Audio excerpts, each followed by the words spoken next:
So over to you, Stefan, to just give us a quick introduction of why are we here. Everybody know that we from the Touching Africa platform has developed a relationship with Geek Bank, and through that, Touching Africa platform in the bank.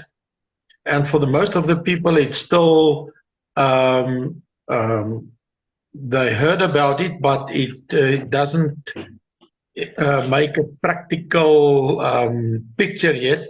So tonight is for a couple of us just to see the bigger picture in terms of this cooperation. But looking forward to meeting you guys tonight. And so far, I think this is the third presentation we've done for Touching Africa members. And I want to compliment Stefan and the team for the vision and how they've carried the vision over these many years. And if I look at the quality of the people that I've met at the conference last year, you know, you can see you're handpicked by God for a time such as this.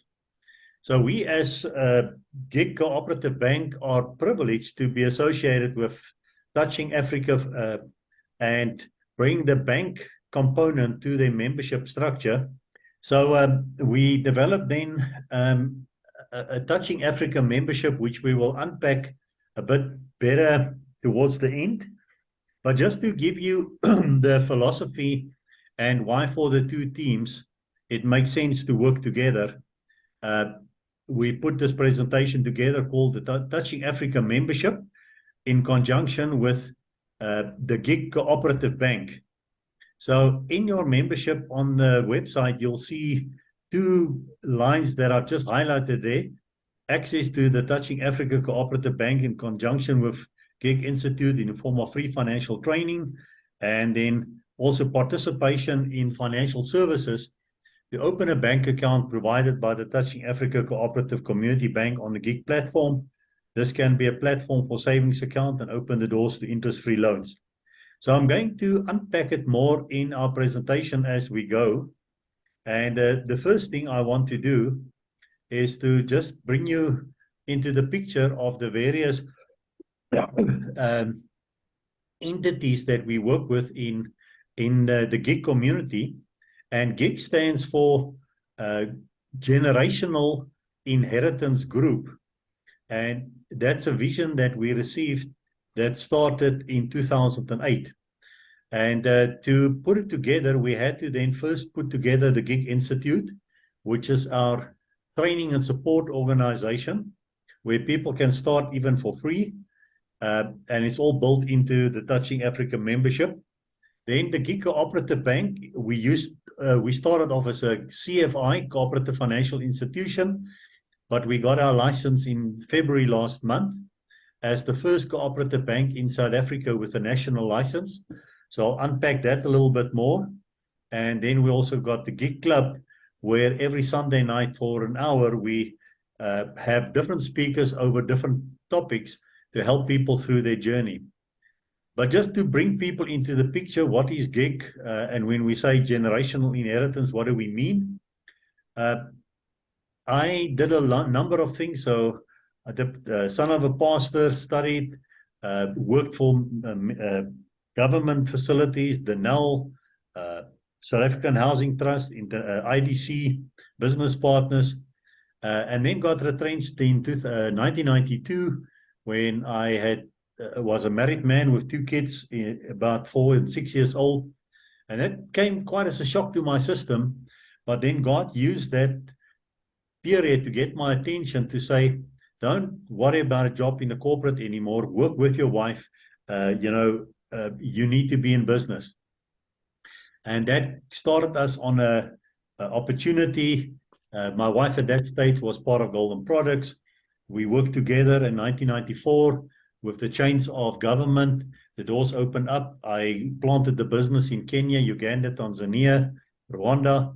That gave us a breakthrough as a family. We started the guest house and a conference center here in Fourways.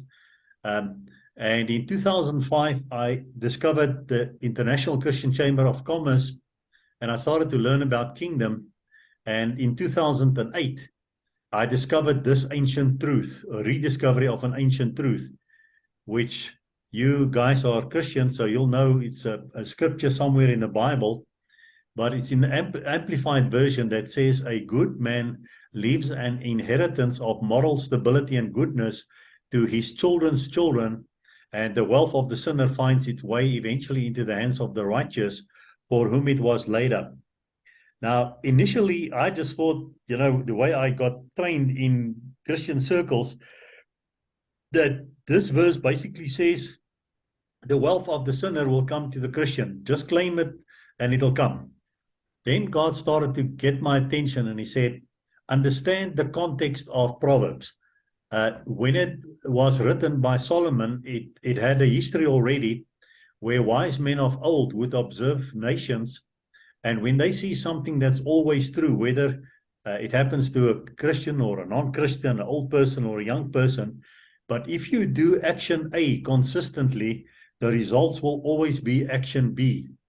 So that became a social law, always true in any time period, but they didn't have writing instruments, so they verbally transferred this law and taught their children, and that's how Proverbs came about.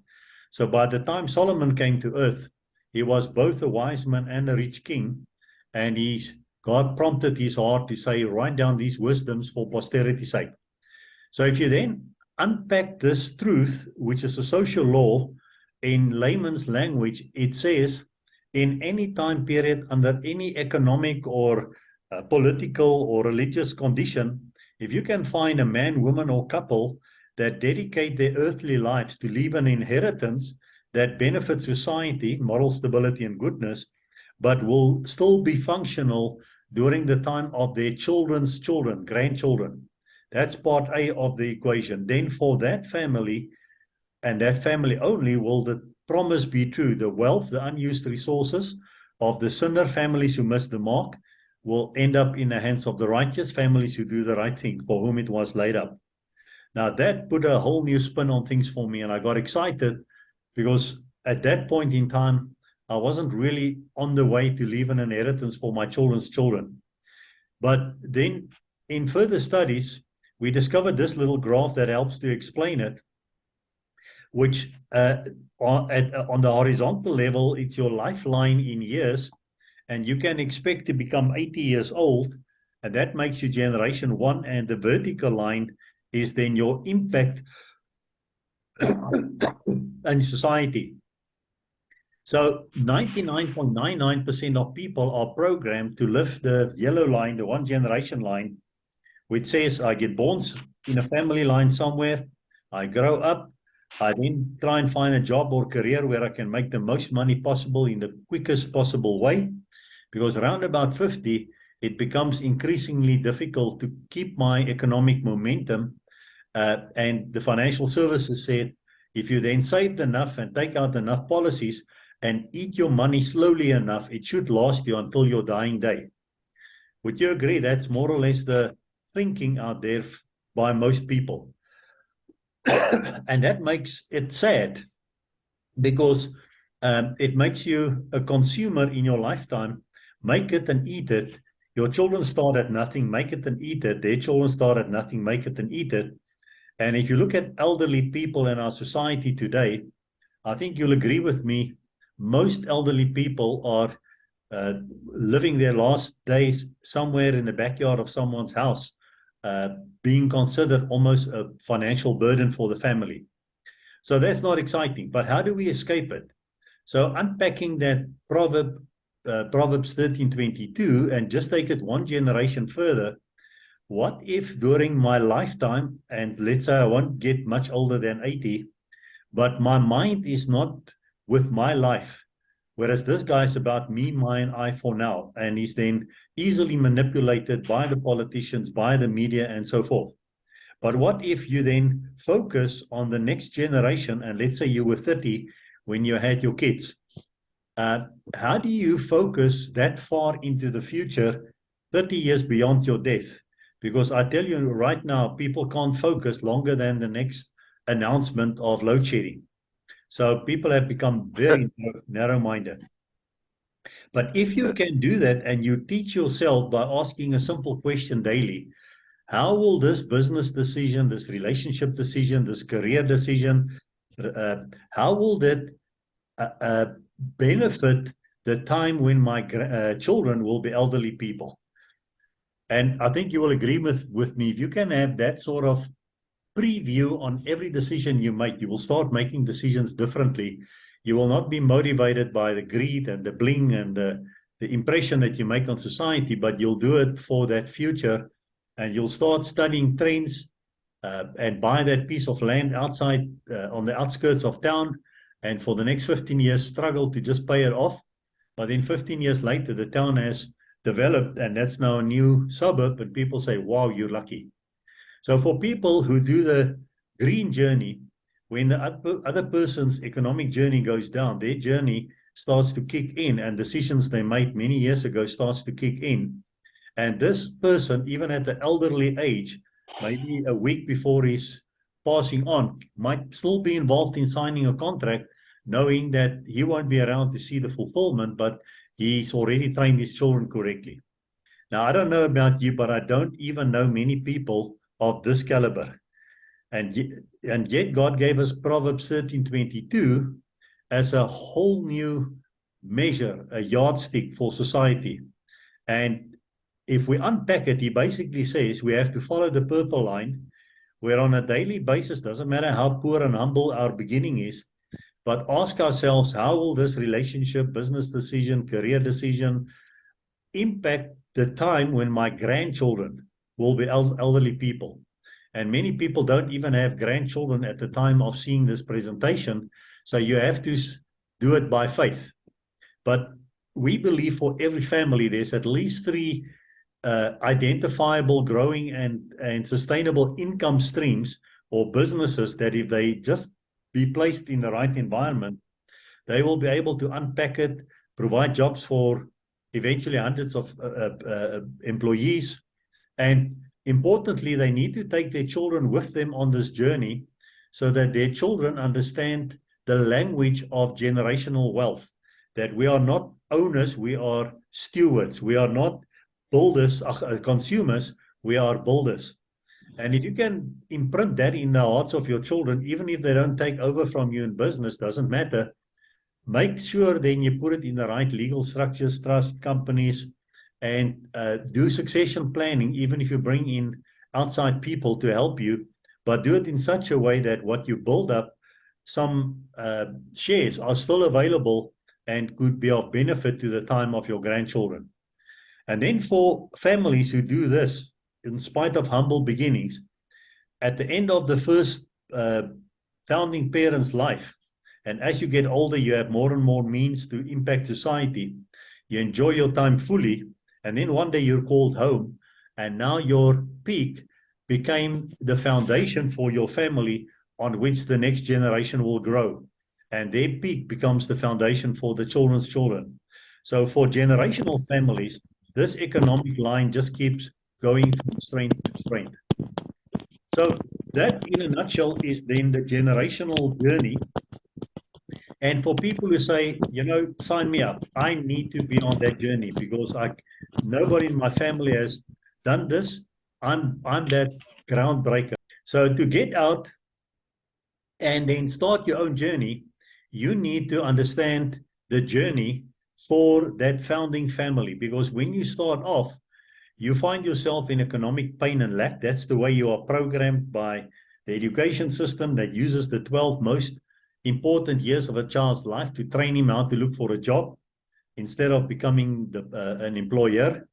The financial system who teaches you to be a consumer, to spend money that you don't have on things that you don't need to impress people that you don't like, and so forth. And the government will make sure they develop estate duties and taxes that strip you of your wealth when you die. So how do you escape this? So many years ago, about 3 years into the program, God showed us the simple slide, which I'm now sharing with you, to say that understand where people come from. When they start, their mind is in struggle, and we define struggle as economic, lack. So whatever they earn minus whatever they have to spend to survive leaves them in a minus. And if that happens month after month, they feel hopeless. And the only way you can get them out of this hopelessness is you need to up the income side. And we encourage people to develop 3 or more sustainable income streams. And on the expense side, people are not aware of the fact that if they talk to the right people, and that's the sort of support we're going to give you within the Touching Africa community, whatever you currently spend money on could well give you better risk cover for less money, and what you then save becomes available to invest in your wealth building exercise. So on average, it takes us about 18 months for a new person, can be less than that, but on average 18 months to get out of this negative equation and then up the income, lower the expenses, get into a surplus. And then when you get into a surplus, then you move to stability and you move from hopeless to hope. Now, beware, that first surplus could be very minuscule, could be an extra 50 or 100 Rand a month. And for people who've been in struggle for so long, they add no value to that extra 50 and 100 Rand. So when the next ad comes up to say, now you can go and buy new clothes at Mr. Price or Edgar's or whatever, off they go and they get themselves back into struggle. So you have to be in a group that gives you support to say, invest that surplus as a group in a community into different products, so that along the line you discover your 3 or more income streams. So your current job could be one, but your investment structures could be the other, and we will expose them to you as you go. Because we want you to operate from success, because success gives you choices, and then choices is the ultimate freedom and riches that you can work from anywhere, being associated with anyone and be involved with anything you want to. But you never leave the station, and even if one of your income streams only produce an extra 100 Rand, you tweak it to learn how to become 1,000 Rand, then 10,000. And as you become a success or a master of your own income streams, that makes you economically attractive to other people who are also busy with their 3 income streams. And down the road, maybe Stephanus, myself, meet each other. I've got my 3, he's got his 3, and we see synergy to do number 4 together, and so forth. So you always stay on the station, because that releases you in your final S, significance, where you work from rest to the benefit of society, living your purpose, but you no longer do it from struggle and running around for donor funding. You're doing it from strength. So we don't say what people's significance should be. You know it. When your creator created you, he's planted it in you. For the one person, it could be to run a soup kitchen in a squatter camp. For another person, is to create more jobs and help more people employed. And the one doesn't make you a saint, and the other one doesn't make you a sinner. But make sure you do it from success. So that briefly introduces the gig message and then the gig journey. And I'll tell you where to go back and look at it up at a later stage. Now we're going to talk about bank, because that's the real reason why we are together.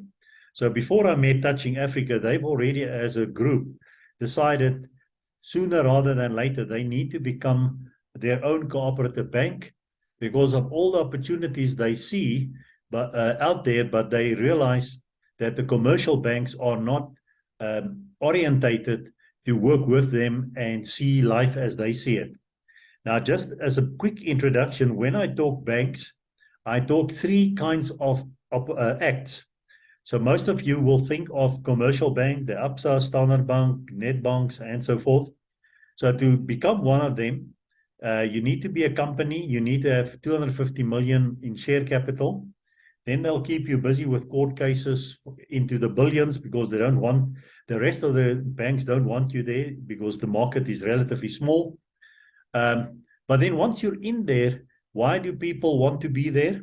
Because the Commercial Banks Act allows banks to create money out of nothing. They don't have physical cash. Their asset is your debt. So if any one of you wants to buy a car of 300,000 Rand, then you have to jump through all the hoops at the bank, And at the end of the day, when you can prove how you will pay it off in 5 years, they take your application to the bank and they say, we have an asset here called Jasper. And then the Reserve Bank said, great, he's worth 300,000. You can now create 3 million rand worth of virtual digits. And we all accept the digits. We still have trust in the system, but there's actually no actual cash underpinning what you do in commercial banks. And that's why lots of people around the world are now very nervous about commercial banks. Years ago, we had some very good mutual banks. That's another option. You need 7 members, 10 million share capital to start the process. And then eventually you get your license. And most of our building societies operated on this act. And some of you might remember Sambo, and they were the most, visible from these old building societies. And they eventually started to hurt the commercial banks because they knew how to match long-term funding, long-term sources of funding like pension funding with long-term assets like giving you a bond on your house. And eventually they were taken out, and sporadically over time, all the mutual banks were bought over they now owned by the commercial banks. So you don't have building societies anymore. And the last building society went down in flames, not because of the act, but because of the politicians who got their dirty fingers in VBS. So there's one mutual bank left, Finbond, and you'll see that occasionally they advertise to attract investors' money in the region of 10 to 12% per annum over a fixed period of 5 to 10 years. But they need that money in order to lend out again. So there's still scope for mutual banks in the agricultural sector and in asset funding. But that could be something of the future. What we have tonight, and let me introduce you to the Cooperatives Bank Act that came into being in 2007. We were the last country on earth that adopted it. It's as old as the mountains in Europe and America. So even Barclays Bank started off as a credit union. And in South Africa, it was only officially approved in 2007. So the Act says if you have a common bond, that's the most important. What make you work together? And the Constitution, if you then have 200 plus members and you have 1 million in interest-bearing deposits, you can then apply to become a cooperative bank. While you still work up to 1 million in deposits, you will be a cooperative financial institution until that time. And then from there on, you can become a cooperative bank. It's the first time you can use the word bank in your name. So we have about 29 cooperative financial institutions in South Africa. We have 6 cooperative banks in South Africa, of which only the GIG Cooperative Bank has a national license. The rest, you probably won't even know about them because they are locally based. Some of them you might have heard of. Orania. So if you stay in Orania, you will have access to their cooperative bank, a well-run bank, but they can't operate outside that boundaries. So tonight we're going to introduce you to the GIG Cooperative Bank. Now, like the mutual banks, we cannot create money out of thin air. We need to have real money from real people to then lend out. So let me introduce you to a system that very few people are aware of. And the first time that you see it, it almost looks like magic. So just before I get there, there's our certificate of incorporation. In 21, we got a best performing prize from the Reserve Bank as a cooperative. Now, what I want to talk to you is the multiplier effect of money. Let's say in the Touching Africa grouping of people, we can get 100 people to commit themselves to save 100 Rand a month each. That then produce a new flow of income to the value of 10,000. So this is then your group's personal capital, which you can do with what you want. That's the beauty of a cooperative bank. It's your capital. You can do with it what you want. And therefore, for the sake of this illustration, we say loans must be payable over 5 months so that it's easy sum to make. We're going to exclude interest, so it will be interest-free, and we'll add one more rule, and that is once you've borrowed, you stand in the queue until everybody had a chance, because we can only lend out what we physically have. And then we will appoint out of the 100 people, 3 people that will be our credit committee who will make sure we follow the rules. And then in month 1, we've accumulated 10,000. We don't want to sit with that 10,000 in the bank. We want it to be out there working for our members. So whether you lend it out to one person at 10 or 10 people at 1, that 10 must come back over the next 5 months as 2,000, 2,000, 2,000, and so forth. Then in month 2, a new 10 comes in plus the 2 that's been repaid. Now you have 12,000 in your kitty to lend out. That goes out in 5 months and come back as 2,4, 2,4, 2,4. And in month 3, you got a new 10 in plus the 2 plus the 2,4. So you'll see the pattern here is as fast as we lend it out, the money gets paid back and it's available to lend out again. If we then accelerate this picture over 12 months, we have accumulated 120,000 in our bank account, but it's not in our bank account, it's out as loans. And the rate at which we can now lend it out in month 12, we already have 44,000 a month to lend out. If I then add up, this is real money that went to real people to pay bills, pay overdrafts, etc. We have created an economy for our group of people to the value of 315,000 Rand. Yet we did it with only 120,000. So if we then stop at month 12 and just wait for the rest of the money to be paid back, a further 75 will be paid back, and we will close our books on an economic value that we've created for our people at 391. So that's a more than 3 times multiplier effect. So some of you might be familiar with Stokvels, where they say, let's get 10 people, we each put in 1,000. This month it's my money, but I have to pay it for the social event. Next month it's your money, and I trust I can hang around there for the next 10 months that you guys won't dismantle this thing. So that's a typical Stokvel. It's fun, but there's nothing lasting. Whereas what we educate people is then where you, as a cooperative bank, can get the use of 3 times what you have invested interest-free. And then the group assets can just grow and grow. So to illustrate it, I'm going to just quickly introduce you then to our 4 products that's immediately available to every Touching Africa registered member. So included in your registration fees is then also ownership of the bank. So to operate legally, every member must be a co-owner of the bank. So we've already added 1 share in that for you. Now, whether you've got 1 share or 1 million shares, at AGM, you only have 1 vote. So it's a more difficult structure to regulate. But if the constitution is right and the cause is right, then it works well for people. We then have 4 products, of which 2 of the products is what I call normal financial products, where you can bring in a lump sum of savings, and we can then quote you on the best interest for that 6, 12, or 24 months. And then 6, 12, or 24 months later, you get your money and interest back. We also have a personal project account that we call the 32-day call account. You put your money in there, you save towards a project like school fees or Christmas or holiday. And while the money is there, it earns interest at roughly about 5.95%. So you can go to our website and see what are the latest rates there. So these are just normal products that you can get from any bank. Then we have unique products. I call them sophisticated products.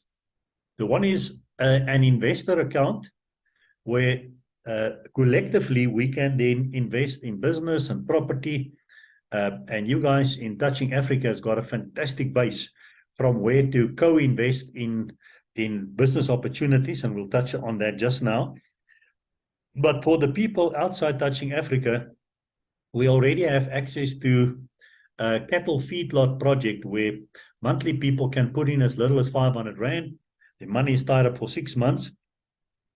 That money buys calves, fatten them, slaughter them, and 6 months later, you share in the growth of that fund, and you can choose to reinvest it or cash out. So on average, we manage to give people the equivalent of 14% per annum on that business opportunity. And then the one that I personally think is the flagship of our offer to Touching Africa members is called the interest-free loan-linked share. And that's for individuals only. We've got other exciting developments for businesses, but for individuals, if you've saved money interest-free, let's say 1,000 Rand or 10,000 Rand, after 12 months, you can borrow up to 3 times that amount of money. If it was 10, you can borrow up to 30 interest-free. And then once that loan is paid off, you can immediately come back for more loans against what you have saved. You can always increase your savings. And you also then start with gearing of stagger the repayment over the period of being a member of the Touching Africa Bank. So that's just a quick introduction with what products are available to members. So as the membership, I think all of you received a flyer, a well-designed flyer that basically says if you just want to check it out, go onto the general free membership, put in your details there, and you will have access to free financial training and group communication, but you cannot yet participate in the banking products and the other products of Touching Africa. Then if you want to be, the first position to be is then a individual membership, where you have a contribution of 150 per month. That automatically gives you membership of the gig or the Touching Africa cooperative platform with the products I've just outlined. And you will then also be informed of up and coming events. And you will have a welcome interview with the Touching Africa Legacy Coach, where we will then sit down with you and say, how can we best structure this journey for you and your family to move from struggle to stability to success to significance. Then we have another membership there called the corporate membership, which is 350 Rand per month, which give you all the individual membership benefits, but we now treat you as a business entity, and you will have a welcome interview with the legacy as well as a wealth coach, where we can start to customize financial services and things for your business where you might be able to save some money or even give better advantages to your staff and yourself. And then the ultimate program is the premium corporate membership. This is where Stefan has got a lot of vision on what he wants to do there. It's 1,000 Rand or more if you want to give more, but it's more for people who bought into the heart of the Touching Africa vision and say, I would have wanted to do all the stuff that Touching Africa is doing already, but it would have been way too much for me personally if I just do it on my own resources. But what if we could combine and we now do these things collectively? And you know the history of Touching Africa and what they've done. So there will be a welcome interview with a legacy coach, a wealth coach, as well as the Touching Africa management team. You'll become part of the inner circle of Touching Africa membership with first access to Touching Africa projects. And then there are 2 funds that we are busy developing as we unpack this program. The first one is the Touching Africa Development Fund, where Touching Africa takes 50% of the 1,000 Rand and put it into a development fund under their jurisdiction so that they can start identifying how can they help their members, but it must be corporate members and in various different projects. Then we envisage a further investment fund, Touching Africa Investment Fund for cooperative, premier corporate members, where you might have some surplus. And if we add all the surplus together, we can now literally start doing the services of the bank, and we can literally start doing the services of the financial institutions. And almost anything that you think of, it can be done. So I'm going to leave that for Stefan to unpack further if he wants to. But then to summarize, the option then on the table is free membership, individual membership, corporate membership, and premium corporate.